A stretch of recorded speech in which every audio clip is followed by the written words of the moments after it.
Welcome, everyone, to episode 7 of the From the Couch podcast. We got Levi, we got Aiden.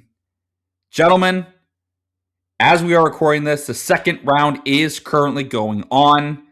We are going to today react to the first round draft picks of what happened last night. Obviously, the two of you guys, huge Steelers fans, what was your takeaway from the initial night of it being night one in Pittsburgh?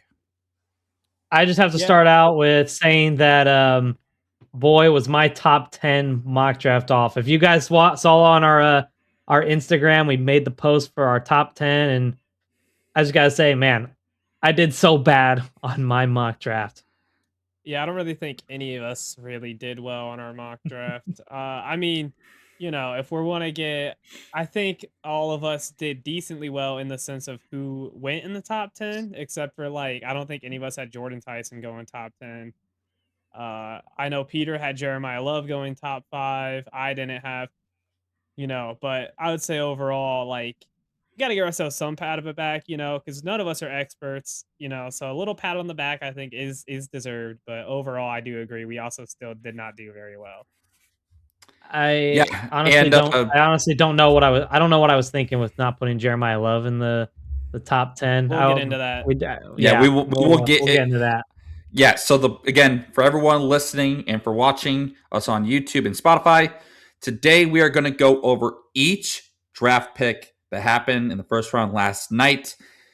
Obviously, there's a lot of sports going on. We got the NBA playoffs going on, which we will be covering that in the next few days. But obviously, the NFL draft is the most important thing that we got to go through because I am wearing my Bears gear. Levi is wearing a Hines Ward jersey. Shout out to Mr. Steeler himself, Hines Ward. And then Aiden's wearing an extremely small Juju Smith-Schuster jersey. That is call me out like that. Juju. The days of Juju, man. It is a Juju Smith-Schuster jersey from probably back when Levi or Aiden was in high school, probably. Late middle school, probably. Late middle school, early high school. When you got that. Yeah, probably something like that. All right, gentlemen. Let's get into it. Let's start off with the first overall pick, Mr. LinkedIn himself, Fernando Mendoza. How are we feeling? What grade are we going to give him for this pick? An A. I don't think I wouldn't say it's, it obviously isn't a reach necessarily. It's not, but it's also not like some amazing, unexpected draft pick. It's exactly what we all expected. Mendoza was going to go first overall. Obviously has a lot of really good abilities. All in all, yeah, I'd give him just an A, just straight up. Levi? Yeah, I mean, going away from college to NFL, I think is definitely an A for deserving. My only question is just how are the Raiders going to be utilizing him? I mean, they have had not the greatest track record for QBs in the past decade or so. But there was no question though that Mendoza was the top best pick to go in this draft. And I mean, I shout out to him. I hope that he has a phenomenal career with Las Vegas. I really hope they take good care of him there. Great player overall, but yeah, he's an A, no question. Yeah, I'm also going to go with an A. I think that Fernando Mendoza, this is obviously the best draft pick I think available in this draft class because QB wise, it's pretty weak. Obviously, there's another quarterback that got taken in the first round. We'll get to Ty Simpson later, but I think really overall, like Fernando Mendoza, he's going to a good situation. I think Kirk Cousins is going to really give him a lot of good points, especially with the fact that Kirk Cousins himself had to sit behind. I think it was like RG3 for a good chunk of his starting of his career. So I think that he's going to go into a good situation. He's obviously going to get his reps in with Brock Bowers and obviously Ashton Jeanty. But again, I think overall, like the Raiders are starting to try and build something a little bit. We saw with all their offseason signings that they had. But I'm going to give this an A for Fernando Mendoza. Then we go to the second pick. Obviously, it's David Bailey from Texas Tech, the edge rusher to the Jets. How are you guys feeling about this? Because Jets fans were not very happy with the first round yesterday with any of their selections. Really? That's a little I surprising to mean, me. I'm not again. The question of the day in that regard was Arvel Reese or David Bailey. And I was watching the college game day broadcast of it, and the question was, is David Bailey is probably more of a now guy, go in and start now, and produce now.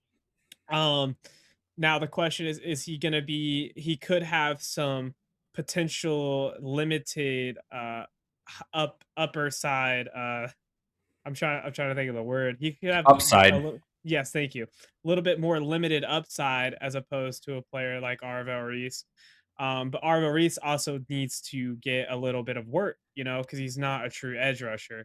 And that was, I think, for the Jets, this is a pick that makes sense because they need a guy now.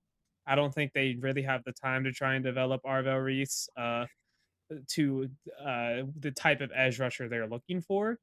Mhm. Um, Obviously, Arvel Reese is a phenomenal player, but I do understand where their pick was coming from. I would give it like a minus B plus, because I personally would have wanted Arvel Reese. Obviously, a little bit of bias there as an Ohio State fan, but I also do think that the upside is more worth it than the win now, personally.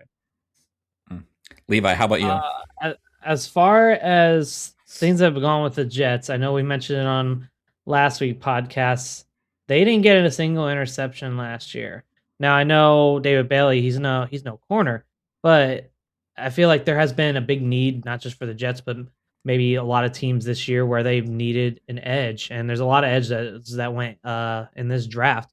So I think for the Jets at least, David Bailey, I'm gonna give it at least like a B plus because clearly they need to be getting some type of pressure on the QB and having someone like David Bailey to be able to be on that side to hopefully get to the QB so that way uh, he can throw interceptions and the Jets can maybe just maybe go and catch that ball. So clearly it's something that they need. They just need one interception to get improved from last year. That's all they need. Sure. It's all they need. One will do it to improve. For me though, like I give this like an A minus. I think that really the Jets needed a lot of stability in terms of a lot of different areas. Like their defense last year was horrendous. Their offensive line last year was horrendous. And I think really what the Jets were trying to go for is the fact that I think I was like ringing up on this pick too before the podcast. And they point out like the Jets like had one of the worst rush win percentages in the entire NFL last year. So they really need to get a guy that can get to the quarterback, that can get a lot of pressure on him.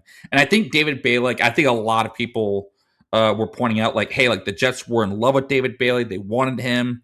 This was like the guy that they really want to take with the second overall pick.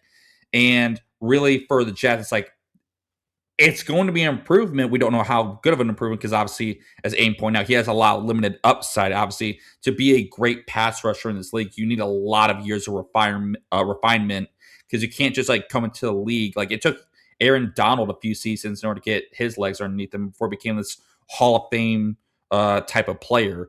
But obviously, I think it's an A minus. I think that this is a fine pick. The next pick in the draft.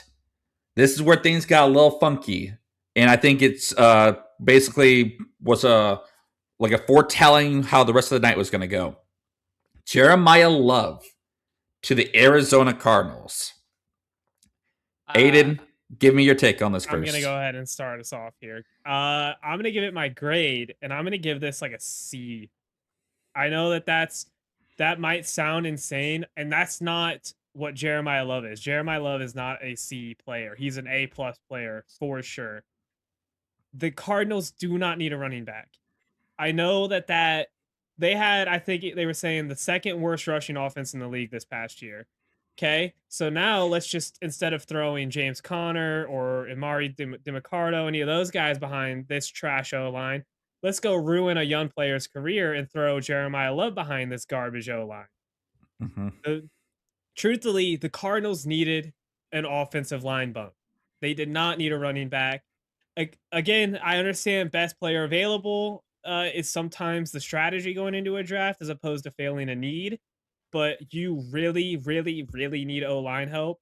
James Conner is, in my opinion, a phenomenal halfback. I think he would have done just fine this year, obviously coming off of a pretty serious injury. So maybe production would be down a little bit, but I just feel like it was a mistake not going to fill a need where a need needs to be filled. Because now, can they draft a little bit later? Yeah, but they're missing out on a lot of elite O line talent, and so now Jeremiah Love is just going to get screwed over because he's running behind no one. Not to mention they don't really have a quarterback either. So it's like I'm grading the pick a C. I again clarify Jeremiah Love A+ player, gonna be an impactful player. I just don't see how he gets a lot of impact behind a really faulty line.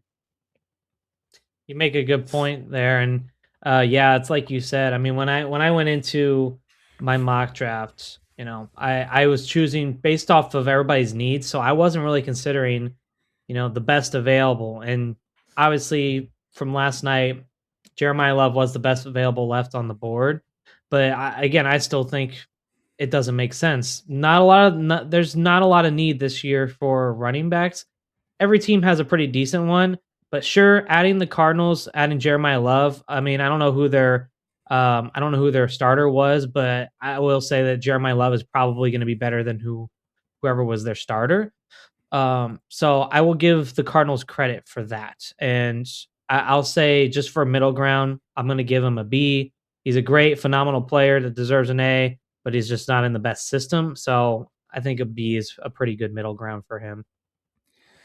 When Jeremiah Love got selected, I immediately was like, this is an Ashton Jeanty type of pick. Not in terms of like, basically like, again, like people have like, on internet are like, oh, like Ashton Jeanty is not a good running back. Like Ashton Jeanty went into a terrible situation behind a terrible and historically bad offensive line. The same situation is going to happen with Jeremiah Love in Arizona. And I think I'm more in line with what Aiden is saying. The fact that this is a C pick. Again, Jeremiah Love is a phenomenal player. I think that he would have thrived in a situation like Kansas City. He would have thrived in a situation like New Orleans, where it's like they definitely need some running back help, but it's not necessarily like a point of concern at the moment. For him to go to Arizona, I think you're like his rookie season, if he doesn't have like historically one of the best rookie seasons by a running back in the NFL's history, everyone's going to say, oh, this was a bust of a pick. People need to understand the fact that situational needs are super, super important for context in the NFL. And Jeremiah Love went into a really bad situation in terms of what the Cardinals need. They need offensive tackle help. They need interior offensive line help. And on top of that, mind you, like Kyler Murray is no longer there. Like the Cardinals cut him and they went with Jacoby Brissett. So now you have basically not as much of a mobile quarterback to help alleviate the run game a little bit. But now you went with like, hey, this guy's going to be the primary ball carrier going for us next year. And now it's like, oh, it's going to be the whole meme of like he has more yards after contact than he actually does rushing yards. Kind of like what happened with Ashton Jeanty. So again, I give this a C pick. I think that, again, Jeremiah Love is an A+ type player. He's got everything I think that a all-pro, Pro Bowl caliber running back needs. But he just went to a bad situation when I think that his rookie season is going to be tossed in the trash can after year one. The next pick, you guys love this. Aiden, I think you were the one to nail this, correct? On your mock draft? And Levi both did. Yeah.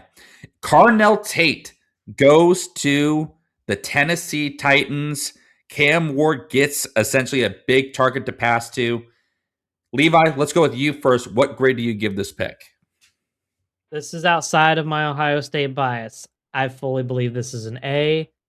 Carnell Tate was a phenomenal player in his time in Ohio State. He wasn't wide receiver 1, but as a wide receiver 2, incredible. And I think this is just the perfect system for him to be in. I know this is going to be a lot of help for Ridley because he's probably the main guy that they can go to. Not a whole lot of depth for wide receivers for them. So bringing in Carnell Tate, who arguably could maybe have a good fighting spot for wide receiver 1. I think this is what they needed. Titans had a rough season last year, and I think this is going to be the perfect help for Cam Ward and this system, and building this offense and getting them going aggressive this year. Phenomenal pick. I'm giving it an A.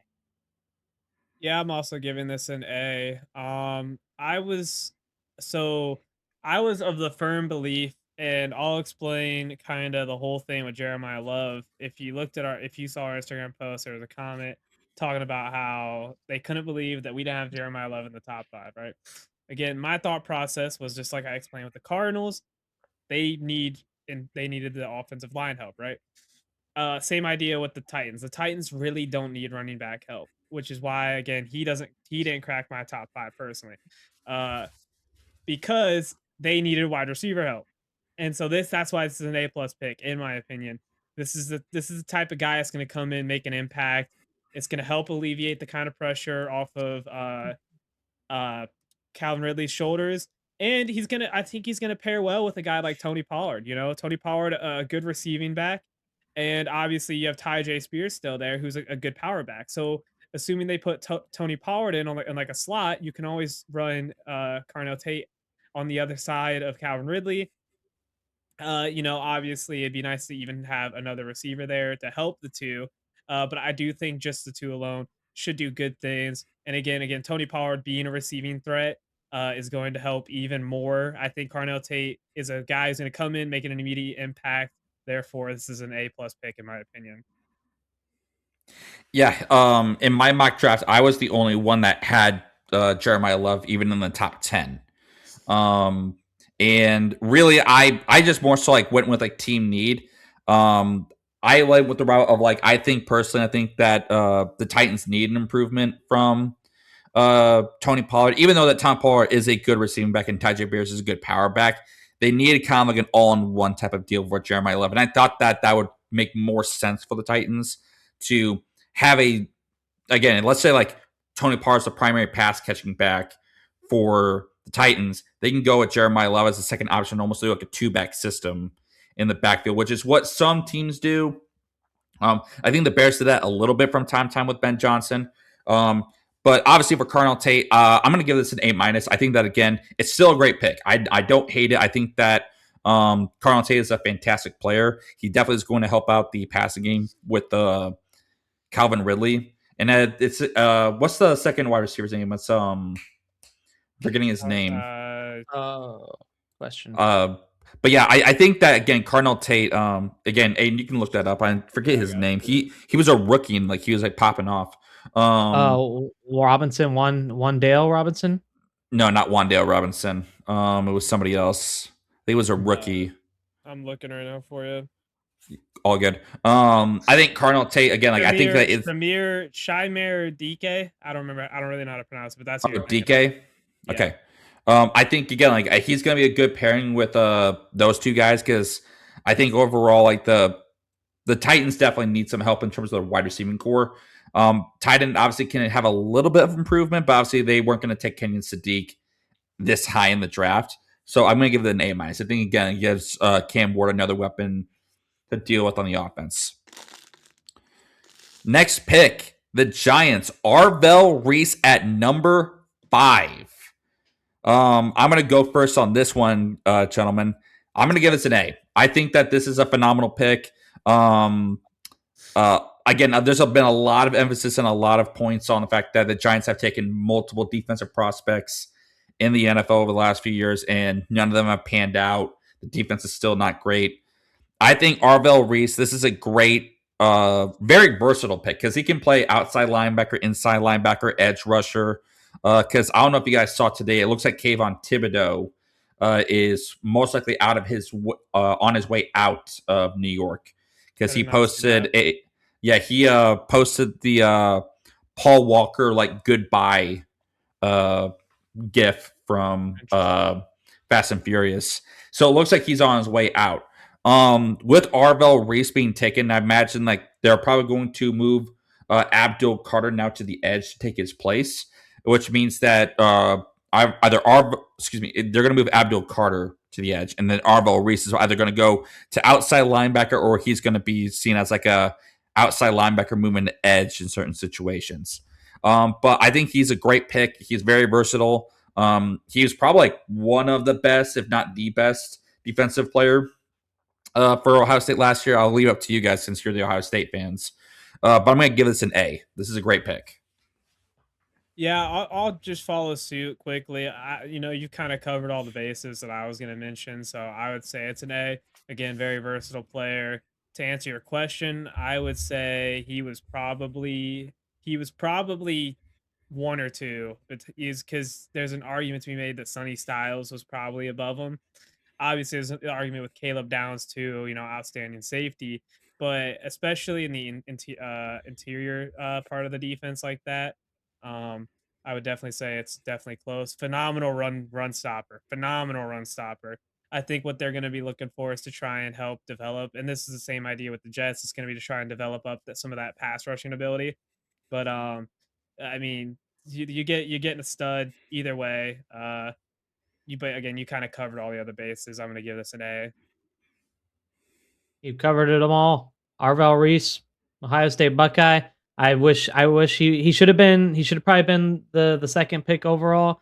But hey, the Giants, they got a steal by getting him number 5. I'm gonna give this an A+. All right. Next pick, the Chiefs traded up with the Cleveland Browns, and they selected Mansour Delane from LSU, defensive back. Aiden, I'll kick it off to you first. Yep. What do you give this pick? Yeah, I'm gonna give it an A minus. Yeah, I'm gonna give it an A minus. I was actually I think I was the only person on our draft or our mock drafts to have him. I actually had him top 5. I thought the Giants were gonna take him at top 5. Um, but this pick makes sense. Chiefs down Trent McDuffie. So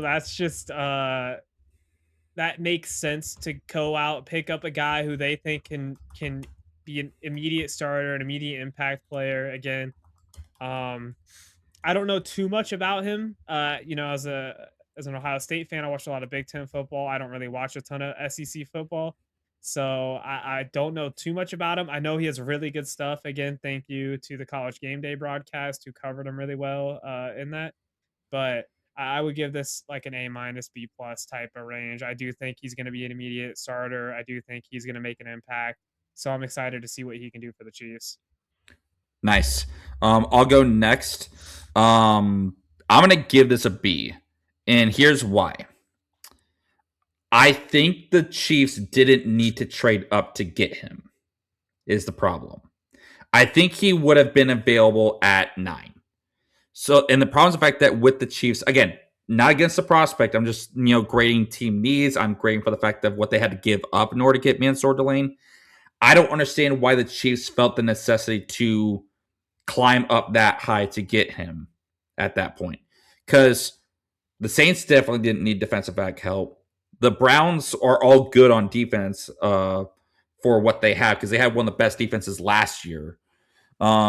And then the Commanders, yes, there's kind of a need at cornerback, but not necessarily like they have other positions of need they need to address with their first round pick than defensive back.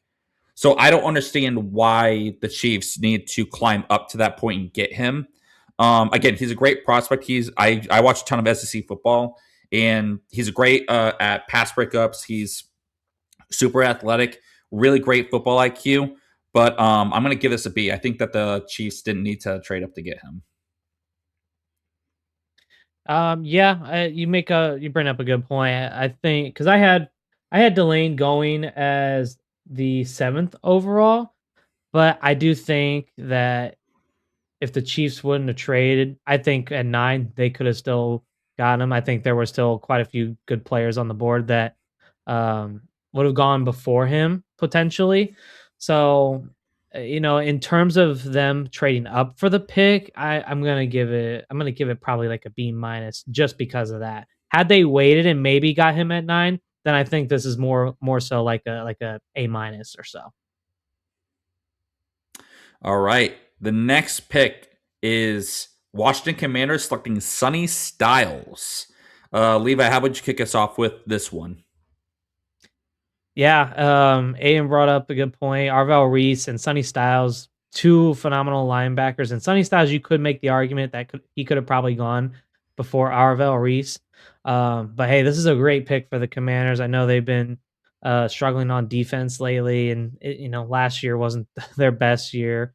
But Sonny Styles is going to be incredible for them, and I'm very excited to see what he does. So, Sonny Styles, full bias here. I'm giving it an A. Yeah, I'm gonna follow you up there and agree. This is an A. This is, I mean, in my opinion, actually, this is an A plus pick. Um, the beautiful thing about Sonny Styles is, well, and obviously for those that don't know, this guy had probably the greatest draft combine ever. Like one of the best grades at a draft combine I think has ever been received. Very versatile player. Can get into pass coverage if necessary, can get downhill to stop the run. Um and made the move from safety to linebacker. That's the thing that doesn't get mentioned a lot when Sonny Styles is brought up. Like this isn't a guy who was originally a linebacker. So to make that move and have the success he did is really incredible. And he still has the ability of a DB, really. He can get, he can get into pass coverage and keep up with maybe not a slot receiver, but definitely if, a wide out or a tight end, he can guard a guy like that. That makes him a very, very versatile, and he's a guy who's going to make not just the locker room better, he's going to make the entire facility better. You know, Mhm. that's it's just the kind of guy he is. He's great, good character. He's the kind of guy that you want to build a defense around him, and I think that's exactly what the Commanders are looking to do. They're going to build a defense around him, and they're going to be scary in maybe a year or two. Get a couple more pieces, and you're looking at a really scary defense if he's their leader. I heard one person say this about Sonny Styles. Do you guys want this as a comparison to him pro wise? Go What, like ahead. a hang on. Is it the why am I blanking on his name? Panthers linebacker. What's his name? Luke I'm Kuechly? blanking. Yeah, Luke Kuechly. I heard someone say this is Ray Lewis vibes that he gives. Oh. In terms of the fact that, again, kind of what Aiden's saying, this is a field general type of guy. He is extremely smart. He's great at stopping the run. He's great at pass coverage. This is a guy that can do it all. I'm going to give this an A plus. I think that the Commanders for the past few years have been missing that leader on defense. I think Sonny Styles, coming to Aiden's point, he's a culture changing guy. He is a guy that as soon as he gets into the locker room, even as a rookie, he's going to show it in the training facility. He's going to show it in the film room. He's going to show it all around. This is a guy that clearly understands and knows we're shooting for here because that's the potential that the Commanders have. We saw it. They were in the NFC Championship a few years ago. They need help on the defensive side. Sonny Styles, again, freak athlete, had one of the best combine performances of all time. And then pretty much and it's a crazy part too is the fact that Sonny Styles said prior to the draft, someone asked him, where do you feel you're going to go? He goes, I'm feeling going to the Commanders. And then the Commanders got him at the 7th spot because literally he just fell into their lap. The Commanders didn't need to move at all. I'm going to give this an A plus. I think that this is a phenomenal draft pick by them. The next pick, number 8, the New Orleans Saints select Jordan Tyson, the Arizona State wide receiver. This is kind of surprising. What do you guys think? Yeah, I was pretty shocked by this pick actually. It's gonna be nice for the Saints, obviously giving what's his, oh my gosh, I'm sorry. Tyler Shuck. Yes, thank you. Tyler Shuck, another option with Chris Olave, who can't seem to ever stay healthy, unfortunately. Love the guy, but it doesn't help when Derek Carr is throwing you concussion balls every day, every Sunday, I should say. Um, so hopefully he can be a guy that can come in and help Chris Olave not die this year. Um, I just think that I think it's a reach, I think that if they have a later pick, I think he would have still been there. I don't really think he needed to go top 10. You could have, even if you could have traded back, I think, and still been fine. Pick up a little bit more draft capital by going back a couple picks and then picking him. I think he would have been there still. For that reason, I'm gonna give it like a C. I don't love that. I mean, I don't want to call it a reach, because he is first round talent. I don't think it was necessary to pick him in the top 10. And obviously the only other concern I really have him is injury concerns. He tore his, I think it was ACL, MCL, and PCL in college, so that's kind of the trifecta Mhm. of terror.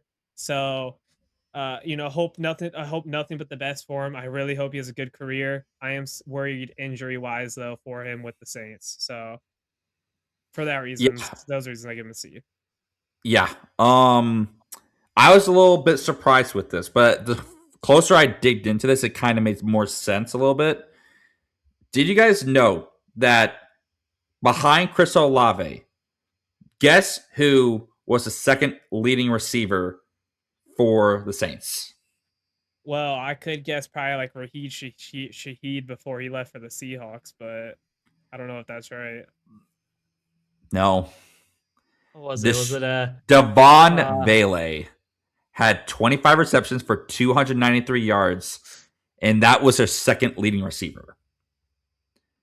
wow? So, Yeah, that's with that being said, I think that this made sense for the Saints.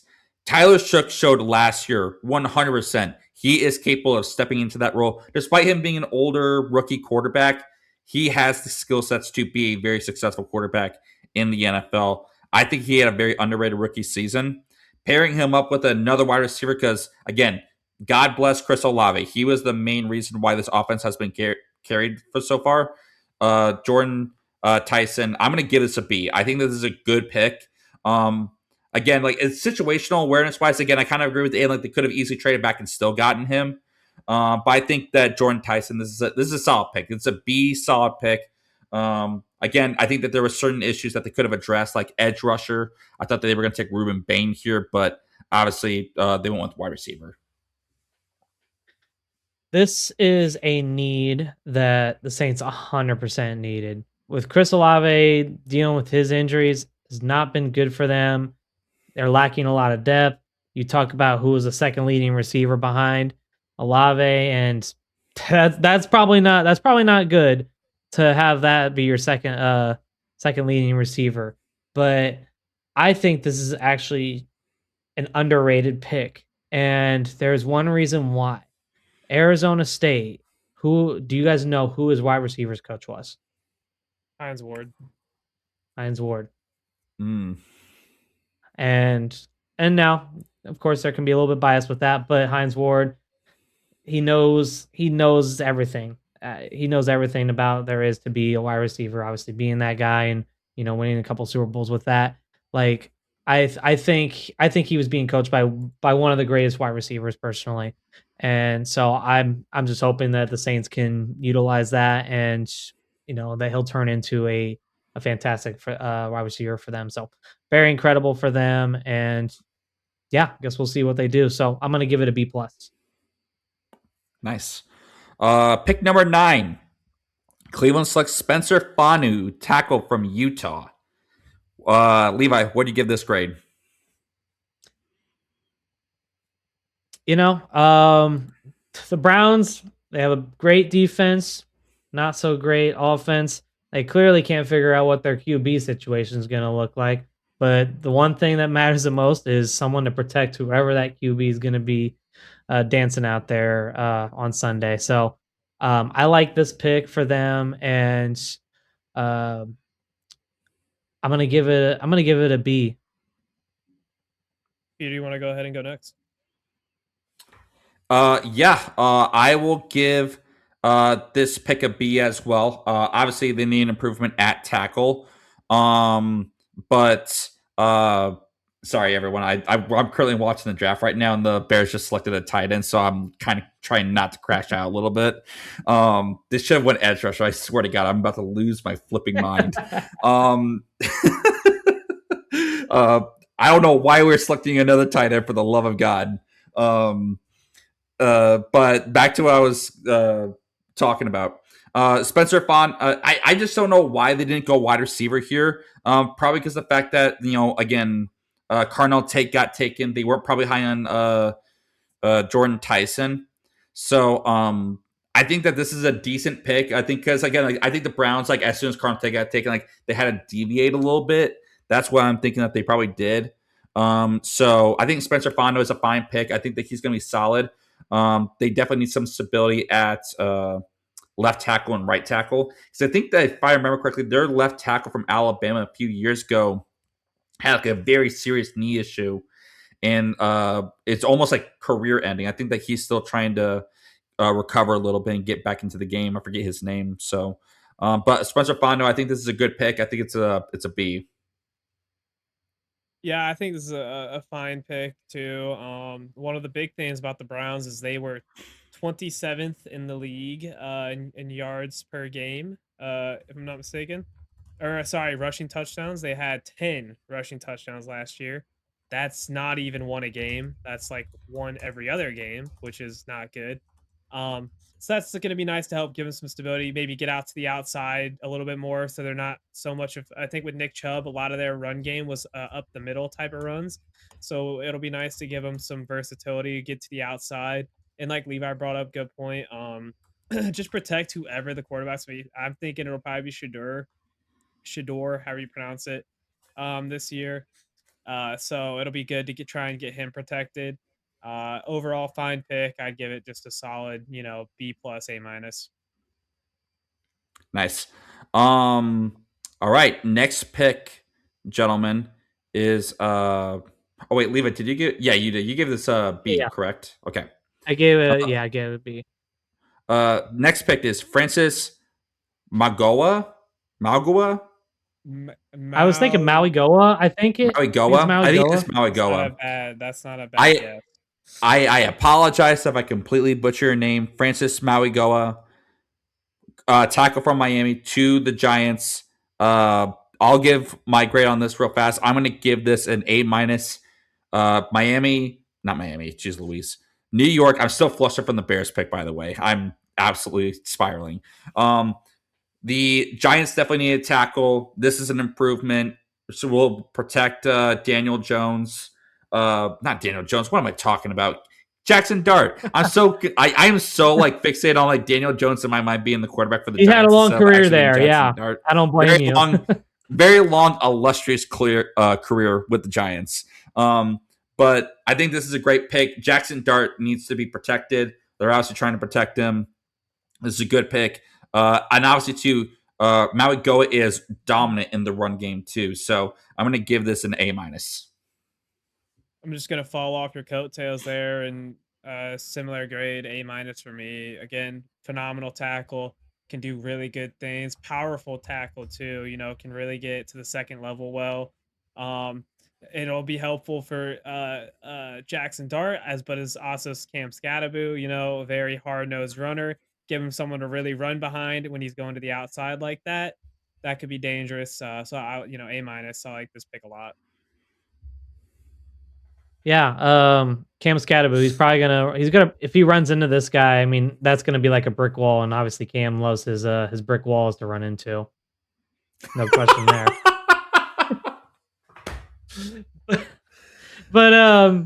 But yeah, you guys pretty much touched on everything on that. It's gonna be a great guy for Jackson Dart to have protecting him. I'm gonna give it an A minus. All right, next pick. The Cowboys trade up with Miami to get Caleb Downs, the safety from Ohio State. Levi, give us your grade on this. I just want to point out, full Ohio State bias. I am upset that he did not go in the top 10. This guy is a top 10 player, and just on stats, I would have loved to see 4 Ohio State guys go in the top 10. So I'm upset about that. And even though he didn't get in there, I was like, it'd be nice if he got it to the Steelers. But realistically, I know that wasn't going to happen. But this is great for the Cowboys. And, when I saw that they traded up for this, I was over at Disney Springs watching this and saw that they had made that pick and trade. And I was like, yeah, this actually makes a whole lot of sense for why they would do this. They got rid of their best guy, Micah Parsons, last year, traded him to the Packers. And so they clearly need somebody to fill that gap. And Caleb Downs is he's obviously the best one out there for safeties, and he's going to be incredible in Dallas. Let's just hope that the Cowboys don't give up too quick on him too fast, like they did with Micah. There's obviously a whole lot of other things that went on with that, but we won't get into that. But this is an A+ move for the Cowboys. Yeah, I agree. I'd probably give it like an A minus, AA minus. Not the obviously not a terrible pick. But I do wonder if, you know, in division trade like that, that is the only reason I would be hesitant to give it a true A plus, because you kind of give, well, the Eagles, you give up a little bit more capital with the Eagles, which is probably what, a first and a second, maybe a player. I'm not too sure on the details of that trade. Uh, you're Well, trading. hang on. Wasn't it? They traded with the Dolphins. They traded with the Dolphins. Trade with the Dolphins, not the Eagles. They trade with the Dolphins to move up a spot. My mistake. I was reading the wrong. I was reading the 12th pick. My fault. That's on me. I was reading the wrong one. Sorry. You're good. Oh, you're good, I man. have the draft board up here, and it's a little bit smaller lettering, and I was looking at number 12, not number 11. That's my bad. With Miami, that changes this whole thing. That makes a lot more sense. Yeah, don't do an in-division trade like that. That makes a lot more sense. That would have been very Ladies stupid. and gentlemen, we are a professional podcast on this. Okay, we have to know exactly what we're talking about. Well, don't you worry. We're gonna get to an in-division trade here in a little bit, which is gonna make me livid. So we'll get to that. I just can't read sometimes, so don't worry about that. Yeah. So in that case, A+. This guy rocks. This guy can play football, Oh dear, that's bad. Yeah, no, this guy, obviously Caleb Downs, Ohio State. When you're picking an Ohio State guy, you expect the best, you're getting the best, He's gonna pair well with Malik Hooker. That's all I have to say. My mistake again. Peter, on to you. I'm gonna give us an A+. This is a great trade move by the Cowboys to move up, get Caleb Downs. They definitely need the help in the secondary because their defense last year was buns. So getting a guy like Caleb Downs who can be fantastic in coverage, be fantastic helping out and run support. If you need to move him to the box, he can move to the box. This is an A+ pick. Great job by the Cowboys. They got themselves a stud at this pick. Shout out to Cowboys fans. Congrats. Your team actually did something good. You did something phenomenal. Congratulations, fans. You guys won. Don't worry, Cowboys fans. Jerry Jones also ruined this moment by announcing the fact that he will not extend George Pickens. So maybe makes up for it. Who knows? All right, next pick. Caden Proctor, tackle to Miami. Okay, I'm going to start us off here and say this is an A+ pick. Caden Proctor was in my opinion the best lineman in the draft. I love everything he's about. Obviously has a little bit of versatility in which they could pass him the ball if they would like to with the Krispy Kreme package, is I believe what they called it at Alabama. Yes, they did call it Krispy Kreme package. I love that. Yeah, so I love this pick. Again, very versatile. Very, very athletic tackle at what, like 6'8", 6'6", 6'8", something like that. And I think he's the way he can. 6'6", 352 pounds. Yeah, and he can move as well as he can. Really like this pick. Again, very athletic guy. I'm giving this an A. I'm going to go next. I'm going to give this an A as well. I feel bad for Tua Tagovailoa because, they actually finally invested in the offensive line after Tua, almost died for 7 years at Miami. So, I'm going to give this. I'm going to give this an A. I've obviously Miami is in a rebuilding phase right now, but they probably got their certified tackle for probably the next probably decade if again Caden Proctor develops well and stays healthy. I think Malik Willis just got 10 times better because they actually, again, like you said, Miami is now investing in protection. They don't want Malik Willis to end up like Tua was. They don't want this to be, concussion university over there in Miami. So they're doing something right. They're doing something in protecting that quarterback. So I think Malik Willis is going to look really good this year. And so Caden Proctor, he's an incredible pick. And yeah, go Dolphins. I'm giving it an A. All right. Next pick, we have Ty Simpson. This is probably the most surprising pick of the draft so far. Ty Simpson going 13th overall to the LA Rams. This is the pick, the Rams pick that they got from the Falcons last year. I am so glad that he is not a Pittsburgh Steeler. I am glad we did not go for him.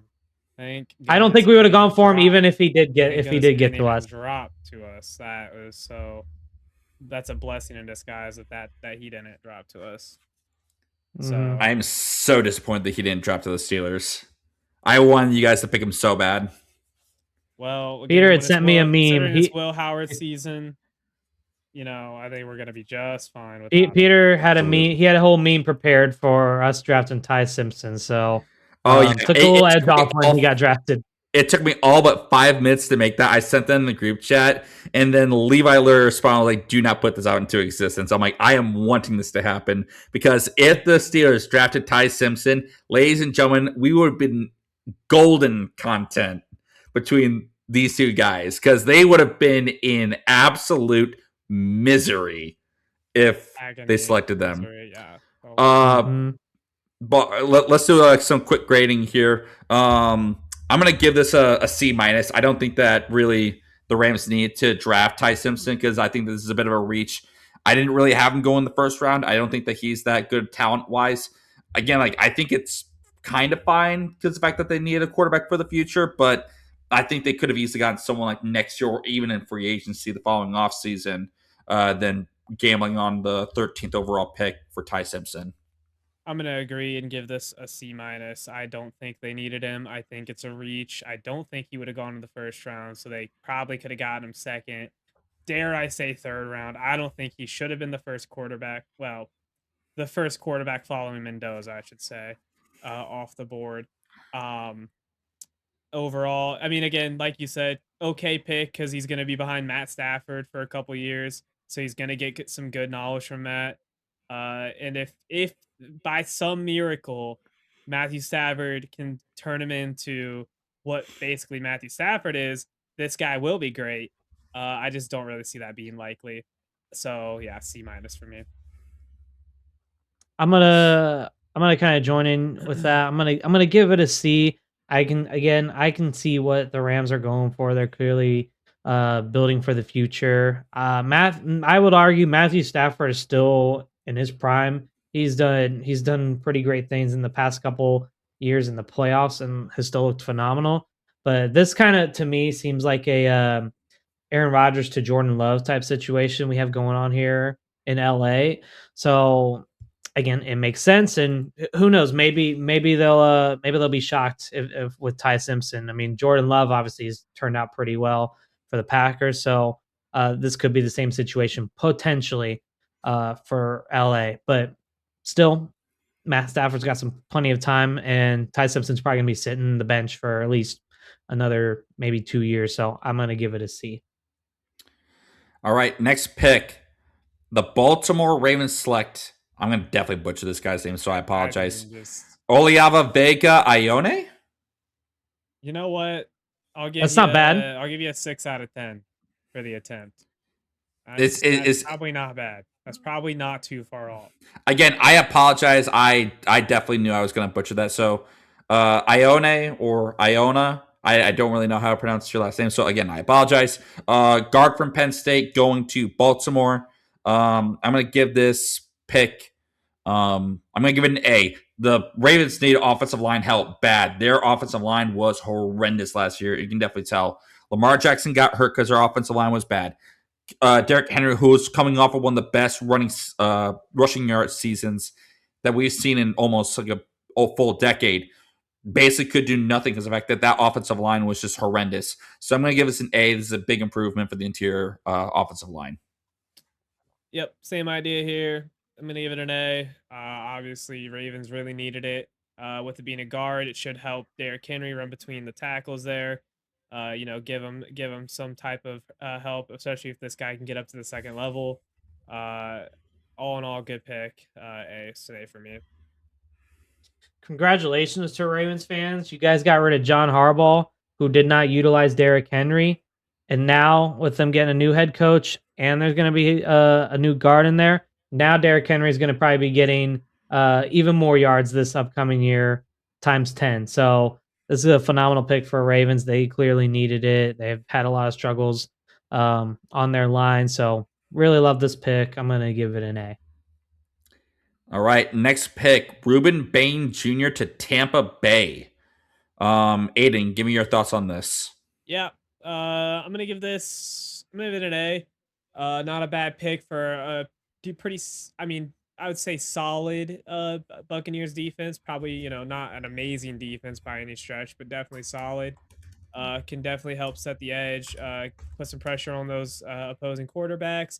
He did really good things for Miami, excuse me.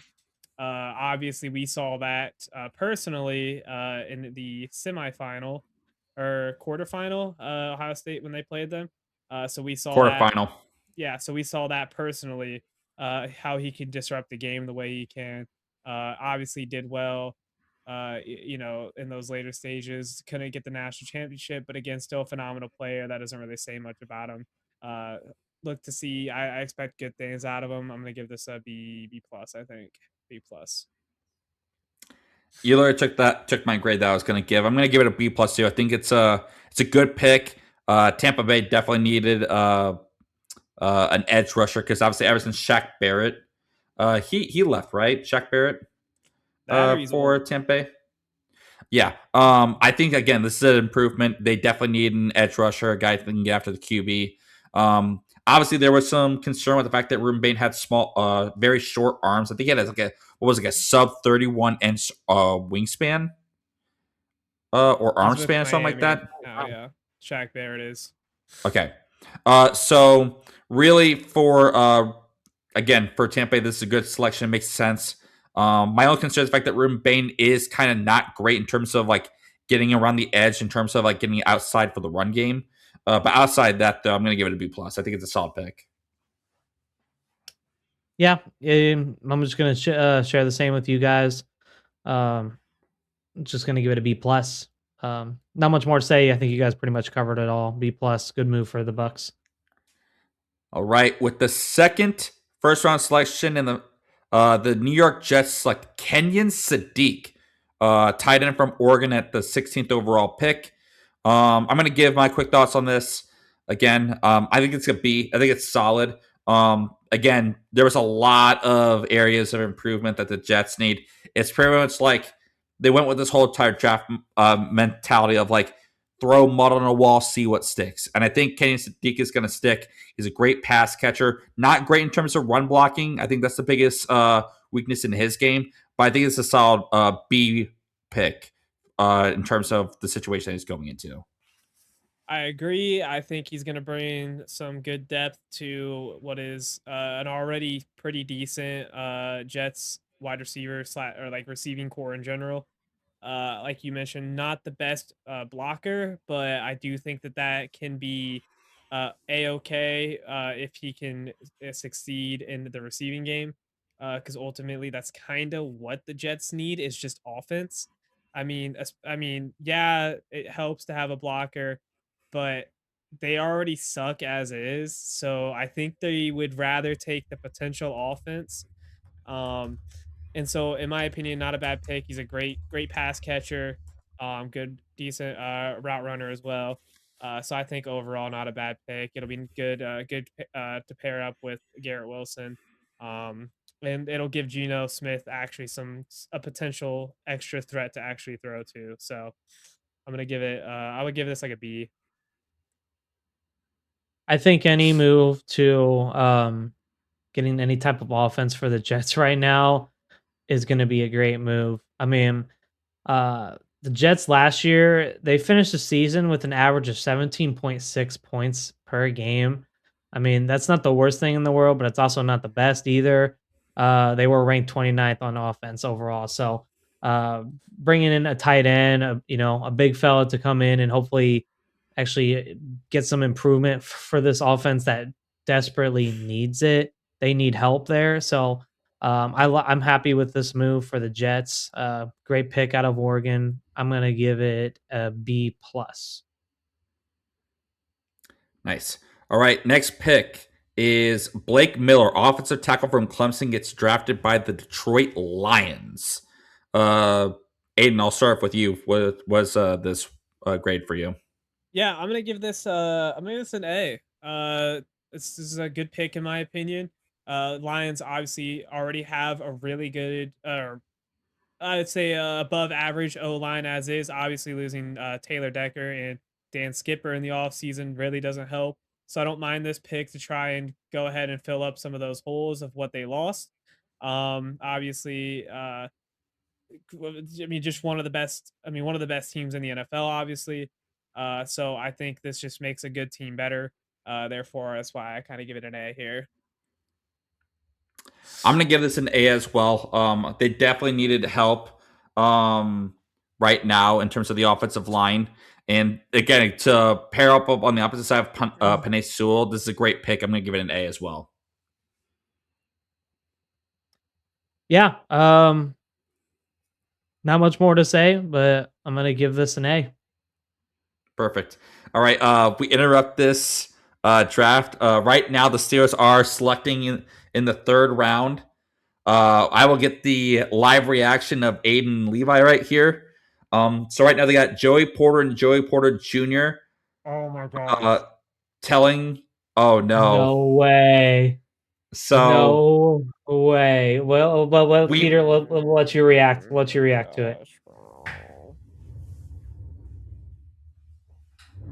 Oh my gosh. Oh my. Okay, so just for our I listeners, cannot believe it. the Steelers just picked Drew Aller, and right now for our audio listeners, Levi and Aiden are so despondent.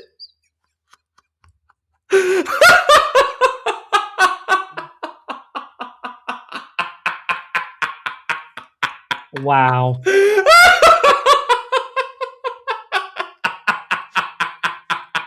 My group chat is blowing up. Like, I want to know, what are we doing? What are we doing? What are we doing? Oh my god! You went with Drew. A Penn State guy of all things. Oh my gosh. Oh no! Holy homer pick. Wow. Dude. Good Hey, grief. hey, you want to talk about 9-8 Super Bowl champions, ladies and gentlemen?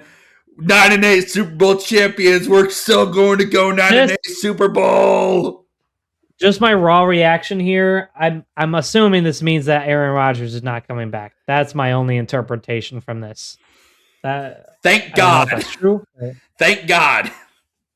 I mean, if he was coming back, I feel like they wouldn't be going for a QB. For him to come to the preseason and get outplayed by Will Howard, just so we just wasted a second round or third round pick, on Drew Aller. Yay! I'm so excited. They're comparing him. Just picked Drew Aller. I don't know what this. I don't know. Take this as you think, as you will, Peter. But they're saying right now they're comparing him to Daniel Jones and Joe Flacco. Oh, my God! To get comparisons to Daniel Jones. Oh no! At least like Indiana Jones, Daniel Jones, or like Giants, Daniel Jones. That's the. Well, I mean, if they have Joe Flacco in that conversation, I assume that means that. Maybe he's good. I don't know. Are you gonna get good Joe Flacco where he's leading you to a Super Bowl, or are you gonna get Joe Flacco where he's throwing like 50-yard arm punts and getting intercepted by the safety downfield? Like, what are you talking about? Gosh. All right. So where were we? We are we're at 18 with Caleb Banks.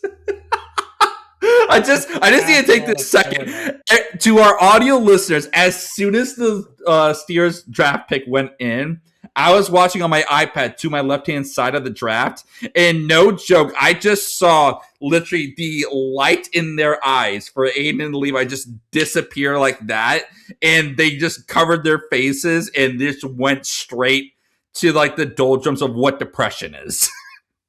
Adam Schefter, he's reporting right now. He did say that Aaron Rodgers still has not decided, but they decided to use their pick on a QB.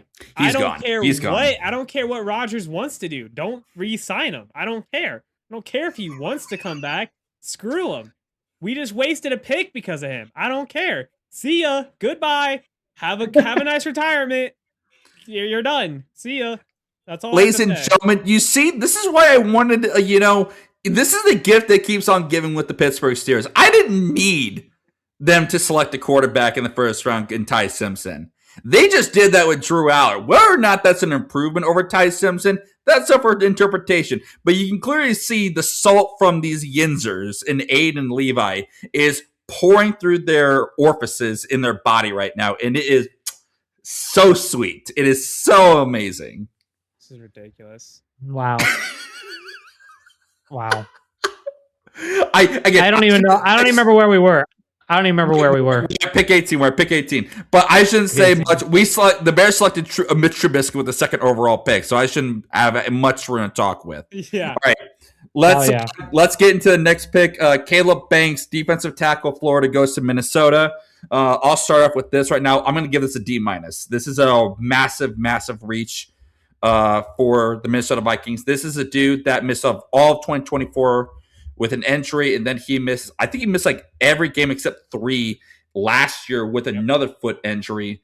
Obviously, I think, again, like a lot of people did say, like he does have a lot of upside in terms of his potential of being almost like a Chris Jones-esque type of defensive tackle, but this is a bit of a reach. I think they easily could have gotten him in the second round with his injury history, so I'm going to give this like a D-.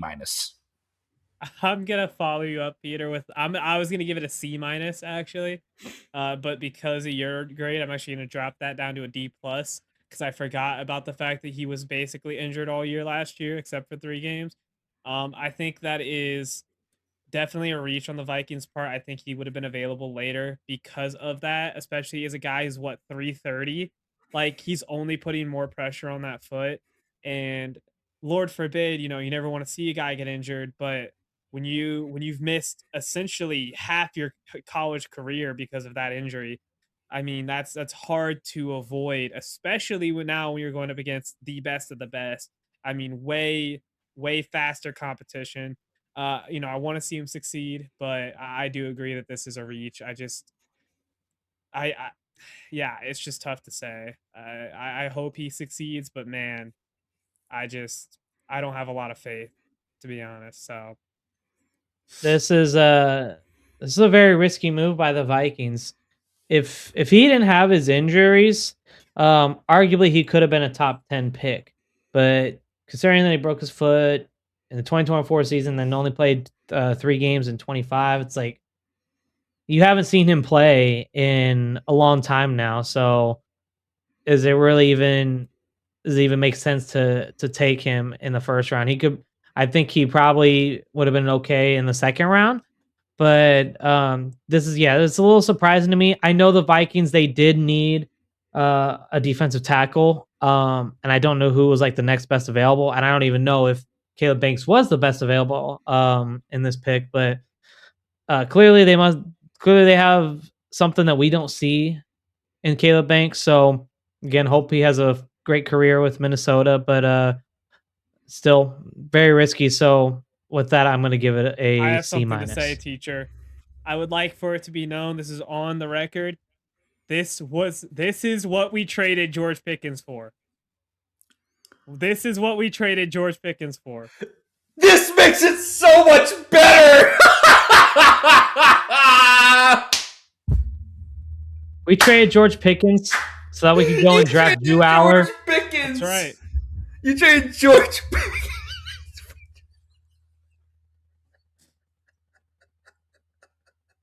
I wish. Wow. I can't believe that. Hey, we got 2 phenomenal wide receivers right now. So, oh my Maybe Drew Aller will throw some dimes, but I want Will Oh, Howard to start. God. I want Will Howard starting though. That's what I want. Oh man. I need to get Levi and Aiden a Drew Aller jersey. Oh man. Well, Listen, if you I give don't me know a about jersey, I'll that. wear it because I think it might still be better than a Juju Smith-Schuster jersey. So, That's extremely Wow. tight. Oh Wow. man. All right. Next pick. Monroe Freeling, selected by the Carolina Panthers, offensive tackle at pick 19. I'm gonna give this. Go ahead, yeah.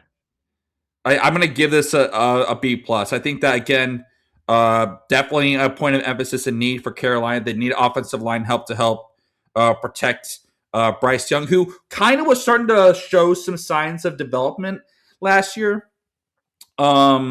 So I think this is a good pick. Obviously, like I think they want to go with Kenny Sadiq, but they probably couldn't do that because he got taken by the Jets.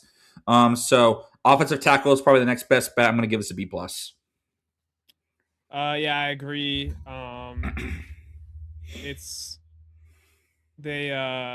Sorry, I'm reading comments about the Drew Aller pick. Yeah, I agree. I think that this is a good pick. Like you mentioned, Bryce Young was showing some good strides there late in the year. So anything to help protect him and obviously help the Panthers run game. Obviously they either was it free agency or traded. Oh my goodness, I'm blanking on his name now. At the worst possible time. To the Steelers, the running back whose name I'm blanking on. Shoot, what's his, it starts with a K, right? You're thinking of no, you're thinking of Caleb not Caleb Johnson. You're thinking of I don't know, whatever. Caleb Johnson. We all know who I'm talking about. My brain's fried because we just picked Drew Aller. This is a good pick. This is a B plus pick for me. They need to protect Bryce Young, and I like this pick. Yeah. Great for the Panthers. Nothing too crazy about it, but this guy is a Georgia dog. Go Dogs! Incredible tackle. This will be good for the Panthers. So I'm gonna give it an A. All right. Next pick. Philadelphia selects Makai Lemon, wide receiver from USC. Okay. Just for context for this, for our viewers and listeners. The Eagles are right now, and I'm putting this in air quotes, are trading AJ Brown to the Patriots on June 1st when the league season starts. Now, obviously, right now we don't know what the compensation is going to be, what the Philadelphia Eagles are going to get in return for AJ Brown. But obviously, the Philadelphia Eagles use this pick to select Makai Lemon to move on from AJ Brown. Levi, you had something you want to say. You take the floor. Yeah. Oh my gosh. So this is the example we were talking about from an in division trade, and I am just so upset on this. If you guys hadn't already seen the behind the scenes, the Steelers were actually on call with Makai Lemon, telling her, "Hey, we're gonna pick you. You're gonna become a Pittsburgh Steeler." He was very excited about that. But the Eagles had other plans, so they were trying to get in contact with him. Couldn't get a hold of him, but they knew he's clearly probably going to get picked here in a second. So they made the call from Dallas to go and receive this pick. And so they traded up and was able to go and draft Makai Lemon. So I'm actually very upset that the Steelers did not get him because this guy is actually a great player from USC, and he's gonna make the Eagles a lot better. The only question is, can Jalen Hurts actually throw it to him because he can't throw a ball for life? But so I'm very upset about that. But Makai Lemon, he is a good pick, so I'm going to give him an A minus. Yeah, I'm with you there, Levi. I do give this I would give this like a B plus A minus. Makai Lemon, great wide receiver. I actually had him in my top 10. Figured he'd for sure be the second. A lot of people I think actually thought he might have even been the first wide receiver off the board. I had him as a second wide receiver off the board. Really, really high ceiling in my opinion. Really good. Solid, plays bigger than he is, which you love to see from a smaller guy. But I think the question is how comfortable is he pushing Jalen Hurts from behind? Because he's not getting a deep ball, I can tell you that much. Jalen Hurts isn't throwing the ball downfield to him. So how comfortable is he pushing Jalen Hurts' behind? Uh, I'm not sure. He might not be into that. So hopefully they can find a way to make him work. But realistically, this is like an A-minus pick. So I agree with you guys. I think it's an A- pick. It totally makes sense for I think the situation that the Eagles are in right now with potentially trading AJ Brown. No, if AJ Brown, let's say the trade completely falls through and it doesn't happen, that situation is going to get really weird now because you have already a really decent wide receiving core in Philadelphia, and then you add Mekhi Lemon to that, so that's going to probably cause them a little bit of friction. But obviously, right now, like this is going to be like your AJ Brown esque replacement moving forward. So I give this an A minus. Like it's decent. It's great for the context, but again, it just depends on again if certain things fall through. Next pick, Steelers select Max Ianakor. Ianakor. yeah, I'm not even gonna try And to be honest with I you. So I don't know. Honestly, I don't know how they pronounced it last night. So sure. Again, I am we trying go my with best, that. ladies and gentlemen. Yeah. If I mispronounce it, please type in the comments or on Instagram or YouTube or whatever saying, hey, this is how you pronounce this name. I apologize. I am not proficient in terms of name pronunciation, so I'm trying to get better at that. I'm I going to lay just it out for you guys on the floor since you two are Steelers fans. Levi, you go ahead. yeah. I'm just gonna start off before we even get to the pick. This gave me chills last night when the Steelers got to this pick. This being in Pittsburgh, they were playing Renegade before it. And they're talking about all the phenomenal players that the Steelers have had over the years, and it was just so cool to see this draft in Electric. Pittsburgh and seeing that crowd go electric when they had Renegade playing. So, and then you see all the terrible towels flying, and let's go Steelers! They're going Super Bowl, Super Bowl. So believe me, we're going to the Super Bowl this year. Just trust the process. Clearly, Drew Aller will have some stuff to talk about with that. Hey, don't you worry. Don't worry. It's just an obstacle in our way. We're going to get to that Super Bowl this year. So don't you worry. Those terrible towels will be flying at the Super Bowl this year. With all that being said, obviously we couldn't get Mekhi Lemon. I was really hoping for a wide receiver, but I'm not unhappy about getting an offensive tackle.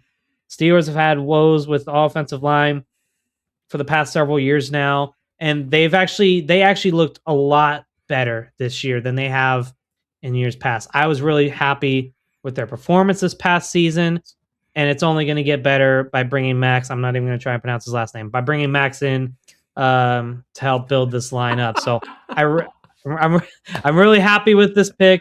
I'm going to give him a solid A minus. Yeah, I'm gonna also give this. I'm gonna give this like a B plus. Obviously, I would have liked to have seen us draft Mekhi Lemon. That would have been sick. I don't. This is our third tackle in 3 years. I'm pretty sure. So kind of insane. It's gonna be interesting to see how he lines up across on Broderick Jones. If he can step in and be an immediate impact player, then this would be an A plus. I just don't know if he's going to be, especially with what is unironically a struggling offensive line in Pittsburgh. We have not been great on the offensive line in a long time, so hopefully this is a guy who will come in and make an impact. I don't know if that's going to be the case, but I'm going to give this a B plus. I got a quick question for the both of you. What's that? Steelers gonna go Super Bowl? Steelers are Now let's go to Super Bowl. Still got the Super Bowl. Yes, sir. there's a lot of behind the scenes joke that you've got to our listeners and viewers. That's been a running joke that Levi and I have had for quite a long time. That being said, I'm going to give this an A minus as well. I think again, it's a nice solid pick. The Steelers need stability at offensive tackle. They've been needing that for a long time. Can they get that this time? Maybe, possibly. We don't know. Steelers really, when it comes to offensive players, the last few years have been it's been a roller coaster of emotions. Let's just say right now. Again, I know it's because again I'm friends with Levi. I'm friends with Aiden.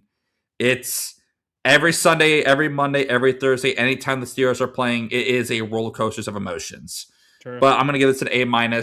So, Max, salute. You are going to be protecting Drew Aller for the next 4 years. No. Will Howard, please lock it in.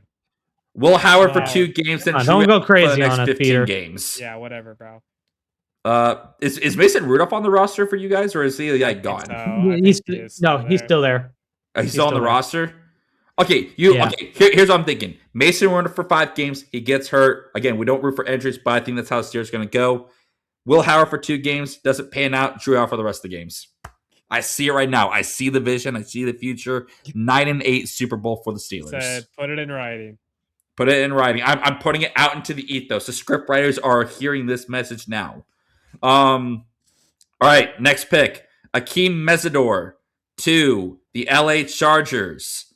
All right, guys, what is your thoughts on this? Because this kind of threw some people for a loop in some ways because, Justin Herbert was running for his life last year, but I want to get your guys' thoughts on this. Yeah, actually, really good point you brought up right there, Peter. I don't hate the pick. I don't think it was the right pick for the context of the situation.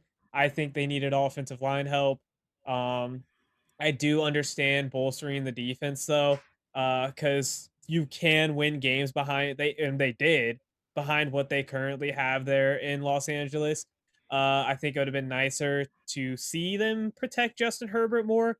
But with the versatility with him and his legs and his arm, I do understand why they think, okay, maybe we can a little bit later in the draft go and try and get just a developmental guy that we could throw in there if necessary, or even go free agency or maybe a later trade, anything like that.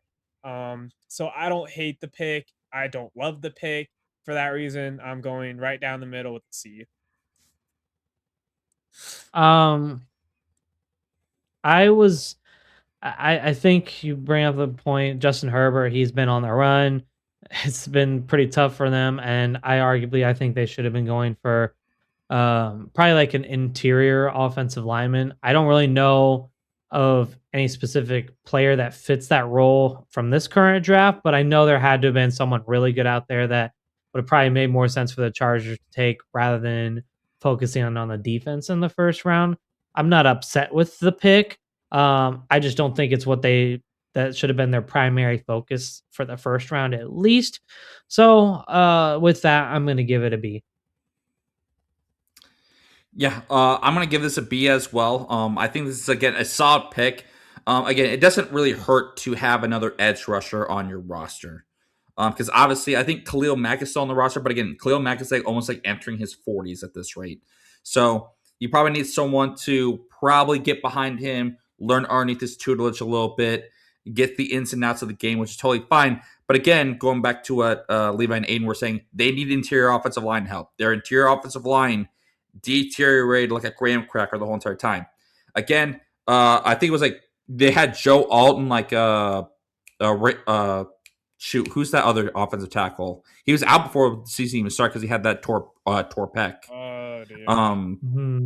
I can't. Slater. That's who it was. And both those guys were out long term for the season last year, so you can't really fault the offensive line when both your offensive tackles completely go out for a majority of the year or almost the whole entire year. But I'm surprised they didn't go with offensive guard or center. But obviously, this draft was very heavy on offensive linemen for the offensive side of the ball. But again, I don't hate the pick for Mesidor. Next pick, the Cowboys select Malachi Lawrence, the edge rusher from UCF. I'll go first on this one, guys. I'm going to give this a B+. I think that this is a solid pick. This is basically kind of the essential Dallas Cowboys replacement for Micah Parsons, but kind of not really. What are your guys' thoughts on this? I'm gonna just come right out to the front and say I don't know a lot about the guy. I do think it's an interesting pick. I do wonder if they kind of felt the pressure of seeing so many edges go off the board that they just felt okay, we need to find a guy and go for it. Because I mean, yeah, you traded Micah Parsons, but like, did you need to replace him necessarily? If that makes sense. Like, are they like I don't. I think they should have drafted like another DB or maybe a focus on offense is what I'm trying to say. I don't Mhm. I think they're trying I think they made this pick to try and essentially replace Micah Parsons, like or fill in those shoes where that gap's missing. I don't think that's going to happen with this guy. I don't know enough about him truthfully. I'm gonna come right out and say it. So I could be dead wrong. I do feel like it might have been a reach in my opinion. I'm gonna give it like a C plus. Okay, and just for context a little bit, this guy had a 4.5 40-yard dash as an edge rusher, and he also had 20 career sacks at UCF. I mean, he's a dog. Don't get me wrong, but he also went to UCF, which isn't he's not playing in one of the best conferences in the country. Against top tier Right. talent every day. Again, not saying he can't be that guy. I'm just saying I don't. Is he going to be that guy? I don't know. I think there's a lot more question marks than there are. I think he creates more questions, if that makes sense. If you know what I'm saying. I could be wrong. He's got a Again, but yeah, that's kind of my he's thought. got a good he's got a good argument. Um, he's very quick on the edge, and obviously his 40-yard dash does also speak a little bit of volume. Obviously, again, I know UCF, not the greatest school, but I think this is okay pick for Dallas. I do think I am wondering if they hadn't made the trade with the Eagles for in the 20th pick. I am curious if they would have gone with him. I don't know if that would have changed things for Dallas, but I guess it's an all right pick for 23 for them. So I'm gonna give it a B. All right. Next pick. Uh the Browns select Casey Concepcion from Texas A&M. Uh Levi, what are your thoughts on this? All I can say is they had this pick up to conception.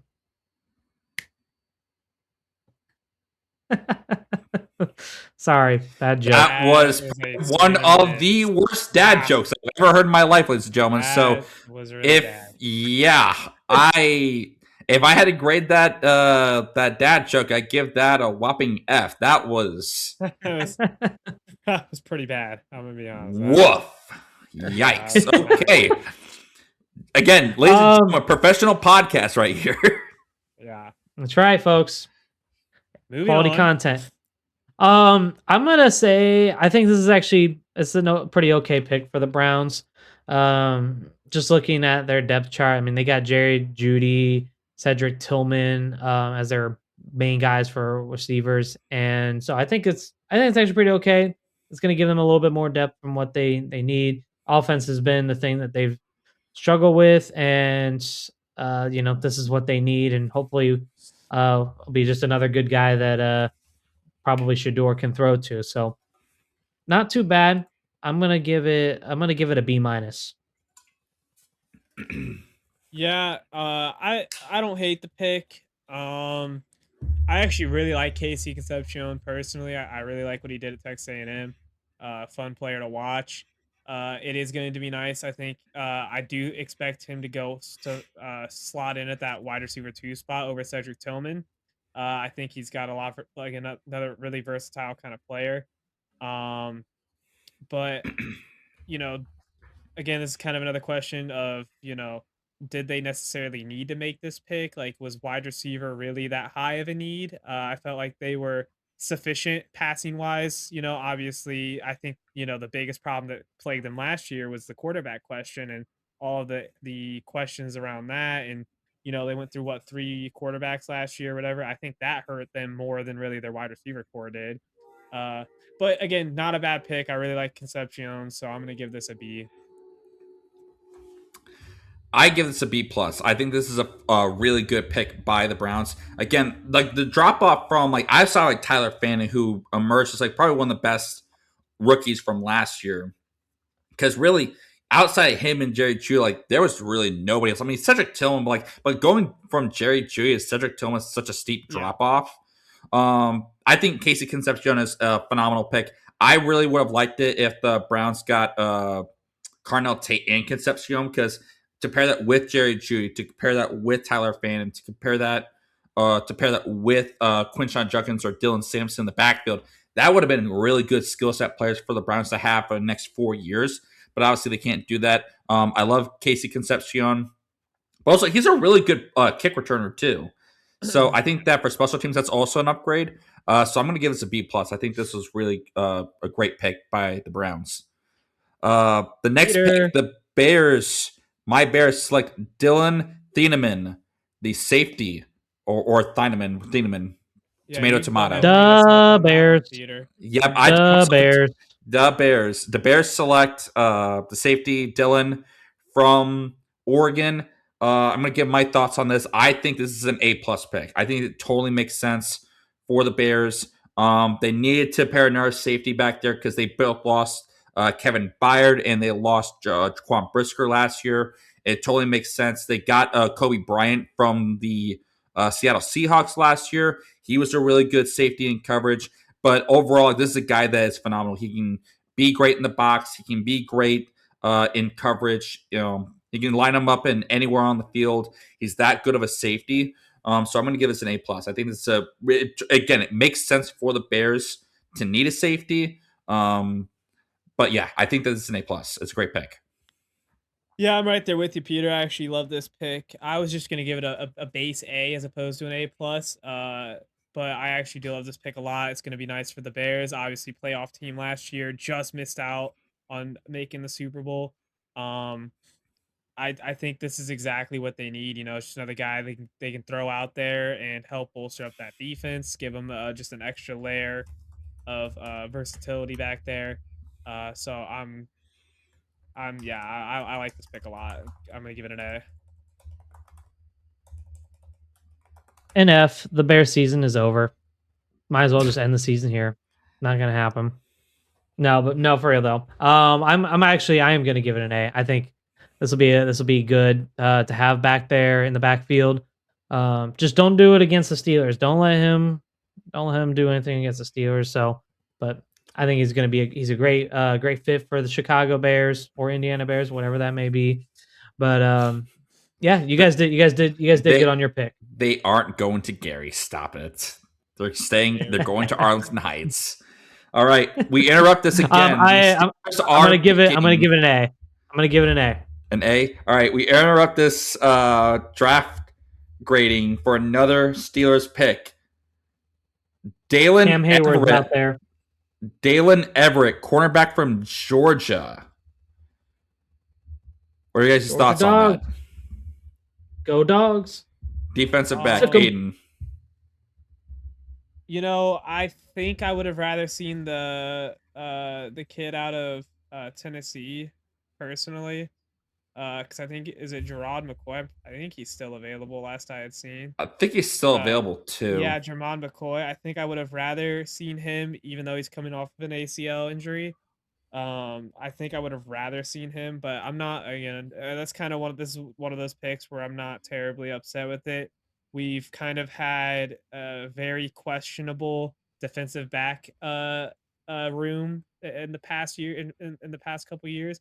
Mainly in the sense that we like to bring in veterans who are 33 and can't actually hang with modern day wide receivers. Hey, Jalen Ramsey has not been that bad. Cough.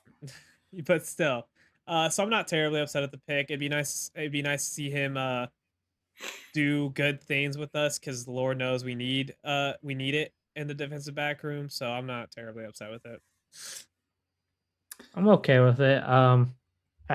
I mean, yeah, Jalen Ramsey's older, but it's not like he's been horrible. So, but it's going to be good to bring in some young talent. So this is probably a B plus for me. Guys, are to our audio listeners, like they are so still like Debbie Downers from the Drew Aller pick. Like Dude, it's I'm more, telling you, they're no, not even because that. that pick's actually awful. That pick is genuinely the worst pick in probably the like NFL history. I don't care. That's the worst pick I've ever seen in my life. Like that's like genuinely annoying that we actually picked Drew Aller. Prove us wrong, Drew Aller. Prove us wrong. Drew Aller, you have the potential to do the funniest thing ever. Listen, Go 9-8 yeah, with the no, Steelers. okay, well that would be worse. That would be worse. Just continue like the mediocrity of the Steelers from year to year. Yeah, pretty much. Yeah. All right. Back to our draft grading. We have the Houston Texans at 26, select Keelan Rutledge, guard from Georgia Tech. I'm gonna give this an A. I think that again, like Houston definitely needed a lot of help on offensive line because, my God, CJ Stroud, you needed a lot of help, and hopefully this is a Holy step one in smokes, he that. did. So again, a lot of people are just like, "Oh, he stunk! Like he threw 4 interceptions in the postseason against the Patriots." It's like, have you seen that offensive line he is like playing behind? Yes, Yeah. I Yeah, would believe the imagine if with he had the a good 4 line. interception. Imagine how good he would be if he actually had a competent line. Yep. So I'm gonna give this an A. It's just this great scheme fit, great I mean, we've seen how position good fit he as could well. be. I fully agree on your pick. I'm giving it an A. Yeah, I agree. I'm gonna give it an A. I think obviously it didn't necessarily matter. I expected him to go Caden McDonald there. Obviously, early second round, they did end up picking him anyways. But I figured that it would have been here. So in that, like for that like mindset, I would give like I would lower it down to like an A minus just because I didn't expect this to be where it was at. Uh, Mm-hmm. but all in all, not a bad pick. When you have, I think they had the worst rushing offense in the league last year, if I recall. I think they were bottom 5, if I remember correctly. Yeah. So anything to help that offensive line. I know that they were awful within like the 10, within like the 5-10 yard line. I know they were one like the worst, I'm pretty sure, within that. So anything to help bolster that line, get Woody Marks going, it's gonna be good. So I'm gonna go A minus here. All right, next pick, 27, Chris Johnson, defensive back from San Diego State, gets taken by the Miami Dolphins. Not to be confused with Titans legend, of course, CJ2K. CJ2K. Shout out CJ2K. This was originally the San Francisco 49ers first round pick, but the San Francisco 49ers decided to trade the first round pick away to the Dolphins. Gentlemen, what are your thoughts on this? Yeah, this is another situation where, again, it's not a bad pick. Obviously, the Dolphins are in a really weird, are in a very weird situation. I wouldn't really call them a true rebuild right now, but they're also not really a true competitor either. Um, so I don't mind this pick at all. It's going to be nice to help out that defensive back room. Obviously, Minka Fitzpatrick's still there, following that trade with the Steelers last year. So guys like that, I think it's going to be a good fit. Just get out there, try and help improve them any way they can. Again, I don't expect them to really be a true playoff competitor this year, but I also don't really see him being in a true rebuild either. So I think this is an okay pick. Not great, not terrible, just exactly what you need. So I'm gonna give it a B. Yeah. He actually doesn't have like a not too bad of a 40-yard dash in the combine. He had a ran a 4.40, so it keeps him pretty up there with the wide receivers, and he can be pretty good at baiting the quarterback too to make mistakes. So with his speed, I think that's very good for Miami, and this is going to be some good depth. He's probably going to be a day one starter. So I like their pick. I am going to give it a B plus. I'm going to give this a B as well. I think, again, like Miami just needs a lot of help in a lot of different areas. And I think really for Miami, Chris Johnson, it seems as though this guy is a very good coverage defensive back. So hopefully they can like improve his man-to-man game because apparently that's what the league is like starting to go towards a little bit more. But obviously, with Seattle winning, they were a coverage based, disguising different packages, and that's how they won Super Bowl. But for Miami, I think this is a solid pick. It's again, good picks, good solid picks aren't necessarily like the biggest home runs. Like the most consistent players are usually like B plus, B minus averages that do pan out to become really good picks as long as their development is great. I think Chris Johnson is on that way again. If Miami does develop him correctly, especially in a defensive back room that is not very good, so he's going to get some day one reps in from the get go. Next pick, the Patriots got their pick from Buffalo, which is interesting. Oh no, excuse me, my bad. This was Houston. Traded from Houston. My bad, because Houston traded up to get Rutledge. Yeah. No, you got that right. Oh wait, no, yeah, wait, that's weird. I have a typo. Buffalo originally had the pick. They originally had the pick, gave it to Houston, then Houston gave it to Patriots. Gotcha. Okay. Right. Okay. Thank you, Levi, for that. The select Caleb Lomu, the offensive tackle from Utah. Basically, the internet has been making fun of this too because he was feeling himself when he got drafted, and it's been he was dancing and he was throwing it back a little bit. I'm not gonna lie. Yeah. Obviously, this is paired up with Will Campbell, who got eviscerated by the internet for having a very, very bad postseason. I'm going to give this pick a B+. I think that this is a solid pick. They definitely need to improve at least the other side of the tackle portion to help out Will Campbell, because God bless his heart, like he got pushed around a lot. And I think that, again, we don't know if Will Campbell's going to get moved from left tackle to right tackle to help out with the blindside spot, because he struggled last year a lot with that. But I'm going to give it a solid B+. Yeah, I'm right there with you here, Peter. I was going to give it an A-. I think with Will Campbell's struggles last year in the postseason, anything to try and potentially help get a weight off his shoulders, whether that is, maybe he was playing partially injured, maybe he just because, regular season wasn't that bad, all things considered, But overall, I like this pick. I think it's the right pick. But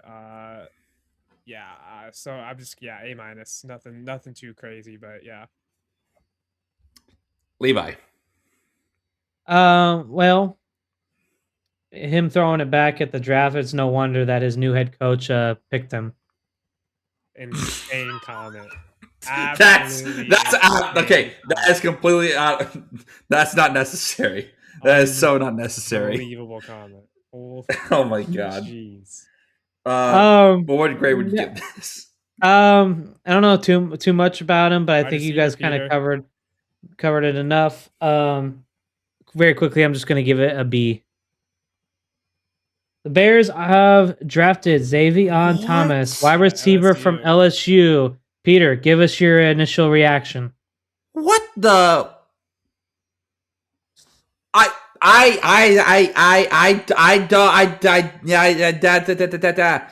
don't know what the frick is going on. Mind you, entering this draft, the Bears needed help on D line, and they're not selecting anyone on D line. They have so far selected a safety, which I just gave an A+. They just selected a center, which I kind of get it because, our previous center just retired, and we traded for Garrett Bradbury from the Patriots come here. Apparently, we're selecting his replacements, which I don't know why. And then we went out and selected a tight end when we already have two already good tight ends, and Cole Kmet and Colson Loveland, and then we're selecting a wide receiver. Like, what are we doing? The two biggest needs was edge rusher and D tackle, and you selected neither of them. Are the Bears going to basically decide that every game has to be won by almost scoring 55 points a game? It would seem that is the case. I feel like I am going to need a lot of beverages to get through next year. non-alcoholic, but I need some beverages, non-alcoholic beverages to get through next season. I have no idea what is going on. I'm not as I'm not as despondent as you guys were with the Drew Aller pick, but I'm a little pondent right now. I'm a little. For sure. Maybe I'm a Caleb little Williams needed perturbed. to get. Maybe Caleb Williams made the pick. Clearly, he maybe he doesn't like his wide receivers. He has So- Roma Dunze and Luther Burden and Colson Loveland. Are you sipping on Kool-Aid right now? What are you talking about? All I'm saying is, the Bears, they're not smart sometimes. So I'm just kind of making a joke about Caleb Williams. Selected 3 offensive players when the biggest need for this draft was defense. I am watching it with my own eyeballs. I definitely know what the Bears need. They're not selecting what they need. I am literally losing my flipping mind. Yeah, that's fair. All right. Anyway, back to the grading draft. With the next pick, the Kansas City Chiefs select Peter Wood, defensive tackle from Clemson. Yeah, I'll just lead us off quickly. I don't, another situation where I don't really hate the pick. Chiefs already have a really good line, so why not go pick up a guy who can learn under Chris Jones and so what? I guess that's more of an edge, but I was gonna say George Karlaftis, but again, that's more of an edge, anyways. Yeah, I don't mind the pick at all. I would be interested to see if he gets to start like as like if he's a immediate day one starter, or if they are just gonna have him more learn or not. But yeah, not a bad pick. I guess I should give a grade. I'm gonna give it a B plus. Yeah, they're building for the future, and I think this could potentially be Chris Jones' last season. I don't know if he's assuming if either he's retiring this year or it could be the following year.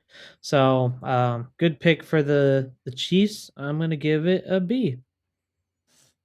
Sorry, all my Bears fans right now are literally texting me like, "What are the Bears doing?" I have no idea, ladies and gentlemen. I think that I think they might be sipping on some Kool-Aid out in Hollis Hall. So salute to Ben Johnson and Ryan Poles. If you guys move to Indiana, salute. I'm gonna give this. I'm gonna give this a B. This is an interesting pick because I think this is like almost like they're trying to replace Chris Jones a little bit. Because again, like Chris Jones is starting to enter his like mid 30s at this point. And really, I think the fact that they're probably trying to get this new young core of players that they need on the defense side. Because mind you, the defense last year for the Chiefs wasn't bad. Like it was pretty solid. So to kind of give Chris Jones a little bit of help on that other side of the interior defensive line does kind of help a little bit, but also he could be your replacement in the future. So there's going to be a little bit of things there. Obviously, the Chiefs had to trade up to get this pick. So I'm going to give this. Actually, no, this is the pick from the Trent McDuffie trade, if I remember correctly. Correct? Am I wrong in saying this? I think this Rams. is. Rams had the pick. Rams originally had that pick. Okay, so this is the Trent McDuffie traded pick. So I'm going to give this a B. It's solid. Next up is the New York Jets selecting Omar Cooper Jr., wide receiver from Indiana. I have a question first. So obviously, with Mendoza going number 1 overall, I think this was the first time Indiana had obviously the number 1. But was this also their first time having a first round pick go overall? Like I don't believe so. Pick or a first round draft pick, yeah. No, I think this is like they probably had a first round draft pick from like way back in probably like the 70s or 80s. But this is like the first time ever that they had a first overall select. This is probably the first time ever that they had probably multiple players from their school get selected in the first round. I was gonna say, because I think this is a great pick for them. I think this was Mendoza's number 1 target. They're in Indiana, and they obviously had an incredible thing going Um, Probably a lot of props to Kirk Signetti for developing both of these guys, and so it just got better with a wide receiver going here in the first round, and he's going to the Jets, who again they need a lot of stuff and probably need some help there with Garrett Wilson lined up. So bringing Omar Cooper in will be great for the Jets. I'm going to give this an A minus. Yeah, I like this pick. I'm gonna give it an A. I like Omar Cooper Jr. a lot. I like he's got great body control. Can go up and win a 50-50 ball if you need him to. Obviously, we saw that against Penn State in terms of the body control. Um, you know, and I mean, with Garrett Wilson on one side, this guy on the other, and then again you bring in Kenyon Sadiq as well. I think they're really building up what could be a really solid offense as long as Geno Smith plays good ball, which is highly questionable. But overall, I like this pick. I'm gonna give it an A.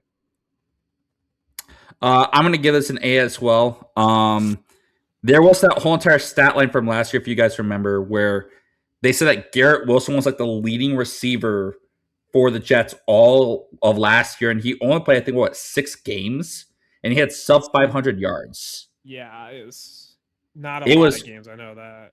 it was not a lot of games, and he was had almost close to 500 yards, I believe, and that he was, or maybe it was 400. I think he had sub 400 yards, but he was close to it, and he was their leading receiver all last year, and he was out for several weeks. Yeah. So, I think this is a great pick. Obviously, the Jets traded with San Francisco to get this pick because San Francisco traded back twice, if I remember correct. Is that what it was, guys? That I'm not 100% sure. I think Oh, yeah, no. they did because I think so because they traded back to the first pick of the second round, right? It's saying that this is from Denver, so I think Denver might have traded. I don't know. I'm I not sure. can't. I can't remember the context. Yeah, I know it's a little 100% sure. complicated. Yeah. Yeah, but anyway, I think that Omar Cooper, this is a great one. I think this is definitely going to help out Garrett Wilson a lot because salute to Garrett Wilson. You are in Guantanamo Bay right now in terms of True. being in a wide receiver room with Geno Smith. So buckle up, buddy. But this is a great one to help alleviate his pain a little bit. Next pick, Tennessee trades up with New England to get Keldrick Falk, the edge from Auburn. What are your guys' thoughts on this? On that? Yeah, this was a little bit surprising that they decided to trade up again for Tennessee to get him. But obviously, again, apparently one of the biggest needs that Tennessee needed, as I was looking into their draft stuff, they needed an edge rusher, and they needed an edge rusher bad. And to get Keldrick Falk, I think this is a great pick. He is, again, a really, really good defensive end, can be great in terms of the pass rush, can be great in terms of the run. And really overall, it's more so trying to bulk him up because he is about 275 at 6'5". But again, it's more so, again, developing him. He is going to Robert Saleh, so that's going to be really good to go to a great defensive mind in him to develop him really well. So I think this is an A pick at the end of the first round for him. Yeah, it's not a guy that I'm super familiar with. I did like the pick. Obviously, like you mentioned, Titans did need some edge help. In my opinion, also not like the worst defense, in the world over there in Tennessee. Obviously, not great, but not terrible. Sufficient. Obviously, they won a few games. Did a couple good things there with, especially with Cam Ward. That's besides the point. It was focused on defense. Yes, sir. I also just found this out too. Guess how old this guy is? What is he, like 24?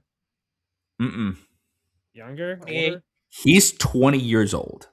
Oh, dang. So he's Oh, got a lot of young. developmental ability. Like, Okay. Yeah. Oh yeah, he does. and like you mentioned, That's pretty impressive. under Robert Saleh, great defensive mind. Could be even, honestly, even better than we expect, especially as being so young. Obviously, kind of a little undersized right now, but get him in an NFL locker room, get under that training regimen. I'm sure he'll bulk up before the season starts. I agree. I give this about I'd say an A minus.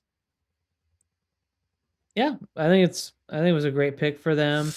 And I think just now you let me know that he's 20 years old. This dude's got a lot of development time, and what better way to do it than in the NFL? So, and you got Robert Sala there to coach you, so this will be really great for them, and hopefully give some improvement to their edge on defense for the Titans. So, I'm going to give it an A. All right, the last pick in the first round, the Seattle Seahawks select Jadarian Price, the running back from Notre Dame, which is Jeremiah Love's backup. This was Yeah. very surprising.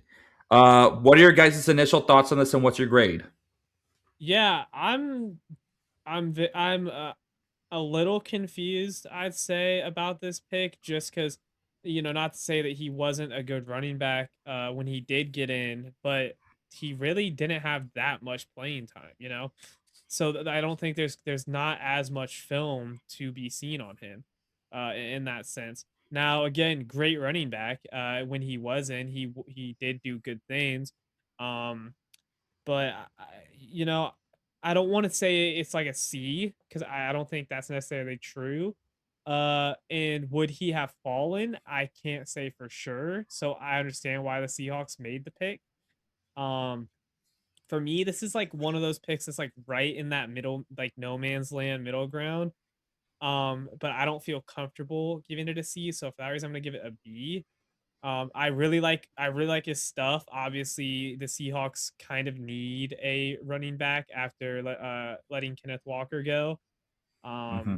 So for that reason, I don't hate the pick. I'm not in love with it, but I do like it a lot. So I'm gonna give it a B. I still got to point out, back when, for you guys and for our audience, back when we did our first episode, I did mention Kenneth Walker. I originally said that he was that the Seahawks were trading him, but obviously that he was a free agent. No, you said they And were I'm gonna still tagging him, franchise or tag. tagging him. Thank you. It was a franchise tag. I'm still gonna stand by this. I think even with him being a free agent, they should have re-signed him. Because I think he was a great player, and I don't think it's that great with who they have right now. Zach Charbonnet, I think is how you Charbonnet. pronounce it. Charbonnet. Charbonnet. He, I mean, he had 12 touchdowns last season, 730 yards. I Within mean, 5 yards merchant though, not gonna lie. sure, yeah. Borderline So merchant. he was more of an probably getting you on those like first downs and touchdown situations on the line there.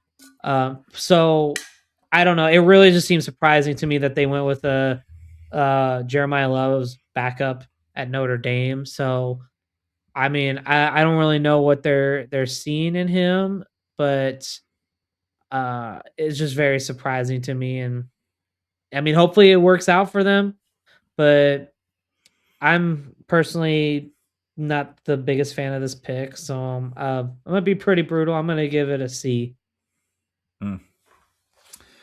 I was very surprised with this because honestly, I thought they were going to go probably like defensive back, like a safety, or they were going to go with some help in terms of like maybe like getting what was it? I thought they were going to go like probably with another wide receiver because again, like Cooper Cup, he is like their wide receiver too, but like he's like almost like entering his late 30s at this point. And I'm surprised they didn't trying to go wide receiver or somebody like that. I kind of understand why they went with Jadarian Price because again, like Abe pointed out, they need a replacement for Kenneth Walker. But there was also again like there wasn't a ton of options at running back because again like when you look at quarterbacks, when you look at wide receivers, when you look at running backs, like the skill position wise, and even tight ends, skill position wise, they're very limited. So I kind of understand why they did it, but they easily could have gotten him in the second round, and they had the assets to get him in the second round. So I'm going to give this a C plus. I think that again, he's decent. I understand why they're trying to do it. He is like this Kenneth Walker replacement where he is very fast, has great vision, can easily get outside the box and get yards going up the field.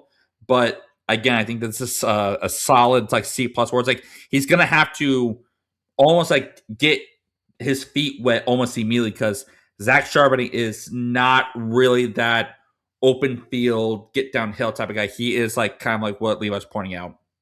He is within red zone within 5 yards, go get a touchdown type player. He's not really good in open field, and Zach Charbonnet is not a good receiving back. Maybe Jadarian Price is that, but who knows? All right. Yeah. Ladies and gentlemen, that was the full draft analysis with some of our reactions to our picks. Obviously, Pittsburgh might be in shambles after tonight. Who knows? But yeah, Levi, I think you have a couch for us to rate, do you? We sure do. And this one is, in my opinion, a very beautiful couch. Go ahead, check that out. Yeah, give me But, 2 seconds here.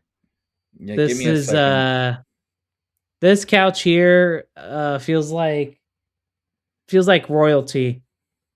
This couch is probably, I mean, I guess if we include the whole set, Gotcha. oh man, this is probably like, I don't know, this is probably at least a $20,000 set here, I bet. 20,000. It looks very probably expensive. Not even close.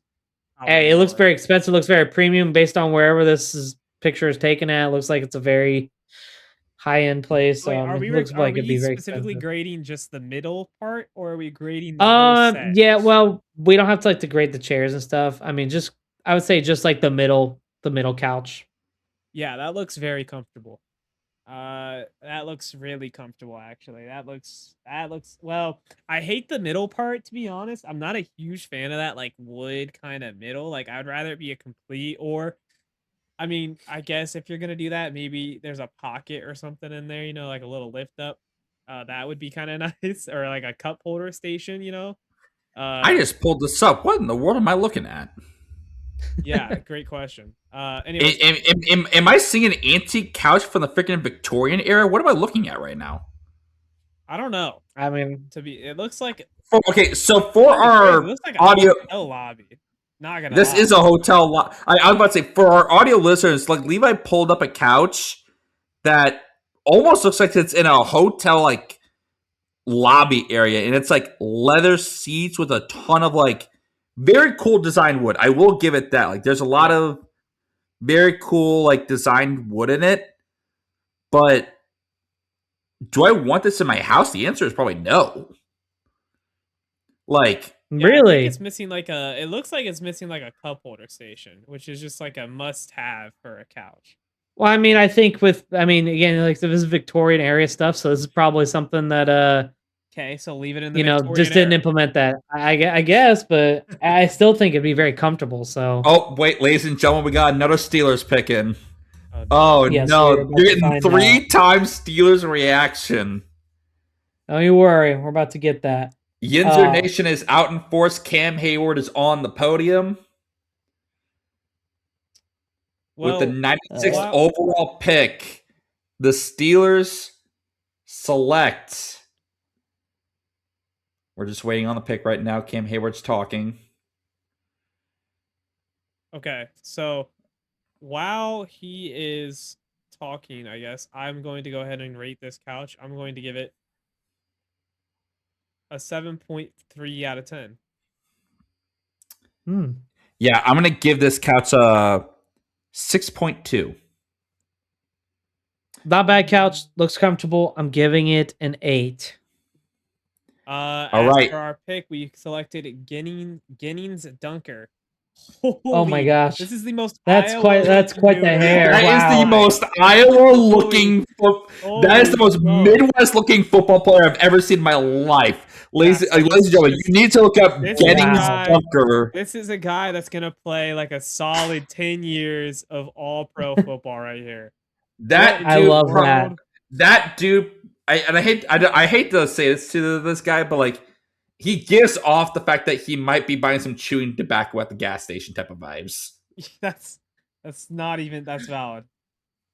Like, here, and how big is this dude? Like, he's like what? Like, they say it's like 6'5", like 340. Yeah, Is that what they had up there? 319 is what I'm seeing on the official. Yep, I'm seeing right now. 6'5", Wow. 319. So, but holy mullet, he has a mullet, bro. That's He has- pretty dope. I pick, like actually. that. And he has strawberry red hair. Oh my goodness. That's literally our brother. It's literally our brother. If he had that Yeah, long hair. that's literally that's literally Ethan Yeah.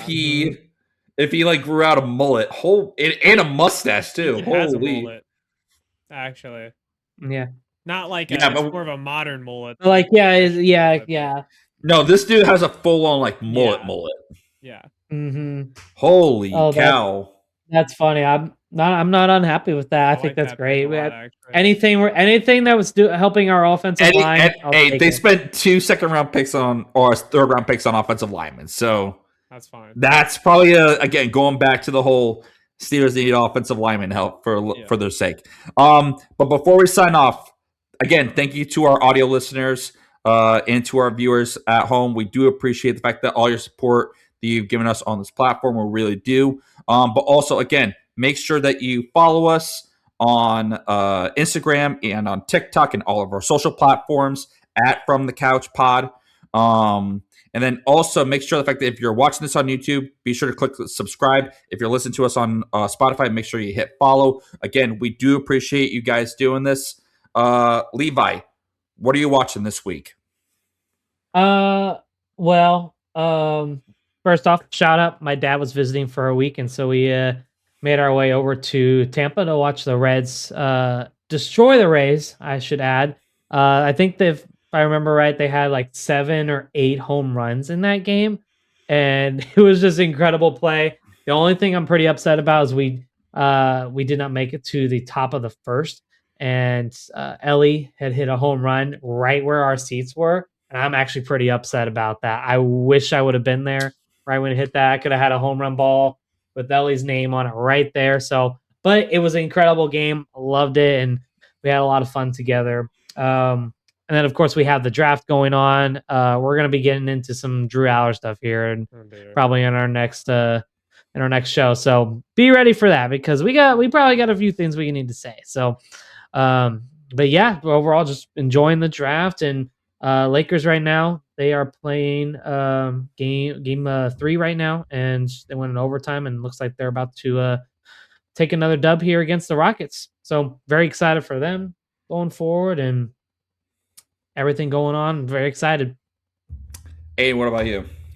Yeah, I'm literally watching the Reds game right now, actually. And then I actually haven't been watching too much here recently. Pretty much just been all Reds. Haven't really paid too much attention to the NHL playoffs, which is kind of ironic because I was like super hyping it up, and then Blue Jackets missed the playoffs. So that's kind of been the main reason. I've just been a little busy. Haven't watched too much of the NBA playoffs either. So really right now it's just been all MLB for me, watching a lot of the MLB games. So Aiden, if I recommend a series for you to watch for NHL, watch the Dallas Stars versus the Minnesota Wild. That series has been awesome. That and hasn't been awesome in the sense of the actual record, but the Senators and the Hurricanes is always a solid one to check out as well. Also, shout out Buffalo versus Boston. That's become a really fun series to watch.